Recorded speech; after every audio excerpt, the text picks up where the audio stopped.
que man dama bëgg a victimiser wu ñu jël avocat topp dossier bi le 6 février 2019 tribunal de Ziguinchor condamné le gendarme Nicolas Mendy à 3 mois avec sursis pour abus d'autorité, violation de domicile et voie de fait. ba ngay andi sa démenti da nga ne Sonko dafa bëgg a victimiser wu ba pare nekk ne nag ku bëgg a jiite réew mi war ngaa fexe ba di joxe des informations correctes. Monsieur le ministre, vous n'avez pas donné des informations correctes et dans un pays normal, vous aurez dû démissionner de vos fonctions. joxe information bu correcte defe naa lu leen jafe la ndax ñu ngi fàttaliku le rapport de présentation du décret de Petro-Tim bi nga xam ne bindoon nga ci lu bëri loo xam ne lu amut la. mais wax ni tey jii Assemblée nationale comme dans tout le Sénégal nous aurions dû marquer cette journée. Parce que l'un des crimes les plus odieux et les plus crapuleux de la France s'est passé le 1er décembre 1944 à Thiaroye. bindoon naa leen lettre adressée au gouvernement ne leen victime yi ñaata la ndax 35 lañ ñu waxoon waaye Hollande bi bu ñëwee fii 2014 nee na 70 la. ne leen nag am réew yaay respecté lu sa mais soo amee président boo xam ne nee na France dana doon jox dessert. mais nous sommes des singes bonobos bu ñuy récompenser ak ay banaana nit ñi mënuñ ñoo respecter. Je ne comprends rien aux enjeux. Monsieur le ministre, les raisons que vous avez avancées pour justifier votre loi de finances rectificative sont fallacieuses. Vous nous dites, vous invoquez d'abord la conjoncture internationale. Nous avons dit depuis des années que votre croissance est conjoncturelle et non structurelle et qu'il aurait suffi d'une petite hausse du prix du baril pour que vous rendiez compte. Et c'est ce qui vous rattrape. Mais rappelez-vous qu'il y a 6 mois, en décembre, les 17 et 18 décembre 2018, vous étiez revenu de Paris en nous disant que vous aviez collecté 7 356 milliards au lieu de 2 850 que vous recherchiez. Et aujourd'hui, vous nous dites la conjoncture internationale incertaine, commandant d'observer une certaine prudence dans la mobilisation de l'investissement public pour financer les emplois. En réalité, vous avez perdu le crédit et la confiance des bailleurs à cause de 2 choses. D'abord, l'endettement chronique. Nous sommes à 2012, nous sommes à 2 741 milliards d'endettement, soit 10%, 40% du PIB. Aujourd'hui, dépassé 6 milliards, soit 62% du PIB. boo ci boolee nag ni performance économique ngeen wax c'est surfait. Ensuite, les mauvais choix d'investissement. Il y a 2 semaines, j'ai fait une conférence de presse pour annoncer un gap de 100 milliards sur les recettes fiscales. Vous avez fait un long communiqué pour démentir. Aujourd'hui, vous mettez dans votre loi de finances une réduction de 100 milliards sur les recettes fiscales. Mais c'est extraordinaire. Et vous projetez que ça peut dépasser les 300 et quelques milliards si on ne prend pas des mesures correctives. Mesures que vous ne prendrez pas à cause de la politisation excessive de l'administration fiscale. Chaque année, dans cette Assemblée nationale, ces vaillants députés, cette majorité mécanique,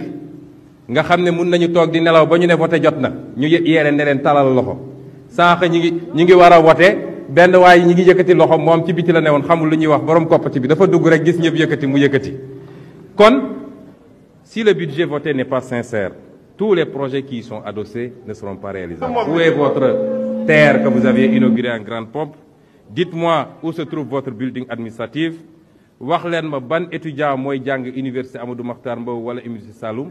yi ngeen inauguré woon uniquement pour faire du fumage politique. Raison blanchiment de fraude fiscale fii la ñu toog avril 2012 ma bind lettre directeur général des impôts et domaines ne ko fayekul Petro-Tim suñu xaalis taxe de plus-value bi ñu waroon fayeku ci gannaaw bi ñu defee seen i maguy diggante président rakkam ak Aly Ngouille Ndiaye ak Franck Timis mais loolu ñàkk nañ ko mais suñu demee ba di jaay di spéculer ngeen war a fayeku taxe de plus-value. Vous êtes inspecteur des impôts, vous savez ce que je dis. Vous, on se connaît très bien. li Cheikh Gueye di wax kuy tox ak kuy laxas poon xamante nañu. Vous savez très bien que waroon ngeen ko fayeku et vous attendez la loi de finances rectificative pour dire que maintenant loolu dañ ci war a fay impôt à partir de maintenant alors que le code de 98 ne l'avait pas exonéré. loolu moo leen andil problème yi su ngeen jógee bu ko teg ci ndoddu Sénégalais yi naan prix pétrole ak prix nangam te ñi war a fay duñu fay. ñetteel bi copinage fiscal bi ngeen nekkee toog nañu fii daaw ma bind ci benn dossier ADAX interpellé woon naa ci président Moustapha Niasse mu ne moom bokkatul ci société booba wala société bi ñuy liggéeyal Orex may leen 100 milliards de redressement fiscal ngeen bugg a njuuj njaaj ba ñooñu duñ ko fay tey yow mii avril lettre en date du 12 avril bind nga ab lettre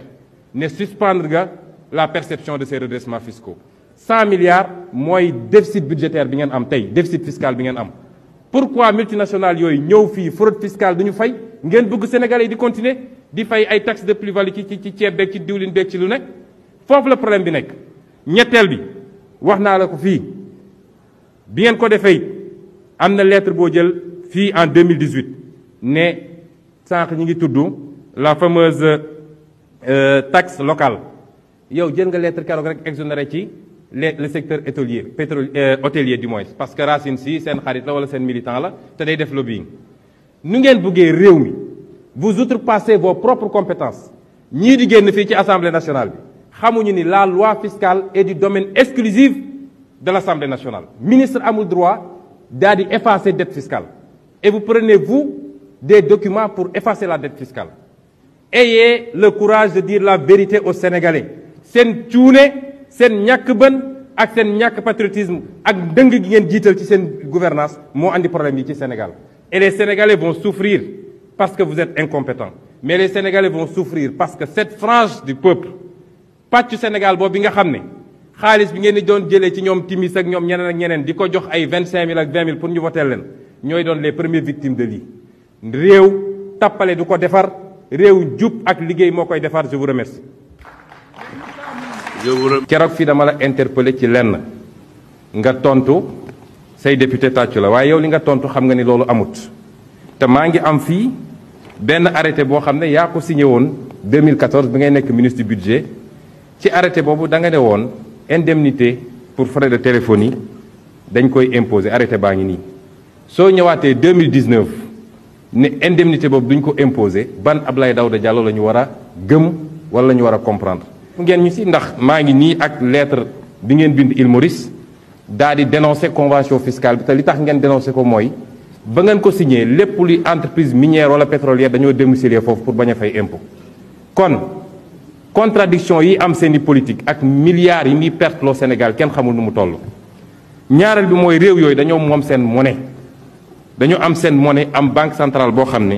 mooy définir pour émission monétaire bi mooy définir les taux d'intérêt waaye mooy définir surtout la politique de change loolu amu leen ko kon amu leen politique monétaire ñett mooy yor mbir mi politique monétaire politique budgétaire ak politique fiscale amu leen politique monétaire politique fiscale bi baaxul su ngeen bëggee leb ci condition boobu di tëkkale seen bopp ak France wala États-Unis da ngeen di ndax seen bopp ñeenteel bi mooy réew yooyu fexe nañu ba seen alal seen ressource naturelle ñu gérer ko ci nu mu gën a baaxee fii nag du loola te suba dinañ ko wax ak ministre du pétrole parce que xaju fi les pouvoirs publics ñu ngi war a voter 120 milliards pour les pouvoirs publics 77 milliards pour présidence de la République 8 milliards pour HCCT 6 milliards pour 16 28 milliards pour secrétaire général du gouvernement 120 milliards yoo xam ne dinañ ko voté waat fii sans débat ci ay conditions yoo xam ne nañ koy voté amul débat exécution bi c'est opaque amul benn contrôle bu ñu ciy def boo jëlee li ma gën a xam muy institution bu mel ni assemblée nationale. assemblée nationale c'est une zone de non-droit budgétaire wax naa fi fraude fiscale am na assemblée nationale te yow xam nga ko ndax say service redressé nañu assemblée nationale. wax naa ni ñëpp gis nañ ni blanchiment d'argent am na assemblée nationale j'espère que sax blanchiment de drogue wala drogue bi ñuy tudd egsi wu fi ndax am na député boo ne xam na ci lu bëri. wax naa fii ni blanchiment d'escrocs publics am na assemblée nationale ndax commission d'enquête parlementaire bii doon essayer blanchir ay nit j'en profite pour féliciter l'OFNAC qui a déposé son rapport sur la table du procureur qui a confirmé li mu wax yépp ci 94 milliards yi et qui a demandé l'ouverture de poursuites